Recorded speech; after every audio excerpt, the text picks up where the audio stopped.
ലോക്സഭാ തെരഞ്ഞെടുപ്പിനുള്ള കോൺഗ്രസിന്റെ അന്തിമ സ്ഥാനാർത്ഥി പട്ടികയ്ക്ക് രൂപം നൽകാനുള്ള സ്റ്റിയറിംഗ് കമ്മിറ്റി യോഗം നാളെ തിരുവനന്തപുരത്ത് ചേരും. കെ സുധാകരൻ കണ്ണൂരിലും കെ.സി. വേണുഗോപാൽ ആലപ്പുഴയിലും മത്സരിക്കുമോ എന്നതിൽ നാളെ ധാരണയായേക്കും.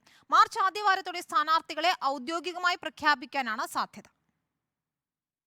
കെ.സി. വേണുഗോപാൽ ആലപ്പുഴയിൽ അംഗത്തിനിറങ്ങുമോ? ഇല്ലെങ്കിൽ ആരാകും അവിടെ സ്ഥാനാർത്ഥി? സിറ്റിംഗ് എംപിമാർ മത്സരിക്കാനായിരുന്നു ആദ്യ തീരുമാനമെങ്കിലും മറ്റു ചില പരിഗണനകൾ കൂടി സംസ്ഥാന നേതൃത്വത്തിന്റെ മനസ്സിലുണ്ട്. അങ്ങനെയെങ്കിൽ സിറ്റിംഗ് സീറ്റുകളിൽ സ്ഥാനാർത്ഥികൾക്ക് ആർക്കെങ്കിലും മാറ്റം വരുമോ?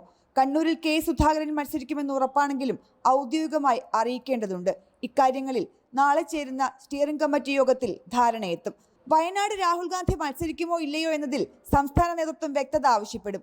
ഇവിടെ തീരുമാനമെടുത്തു കഴിഞ്ഞാൽ അന്തിമ പട്ടിക ഹൈക്കമാൻഡിന് കൈമാറും. അതിനുശേഷം കേന്ദ്ര തെരഞ്ഞെടുപ്പ് കമ്മിറ്റി ചേർന്നാകും ഔദ്യോഗിക പ്രഖ്യാപനം. മാർച്ച് ആദ്യവാരത്തോടെ പ്രഖ്യാപനം പ്രതീക്ഷിക്കുകയാണ് സംസ്ഥാന നേതാക്കൾ.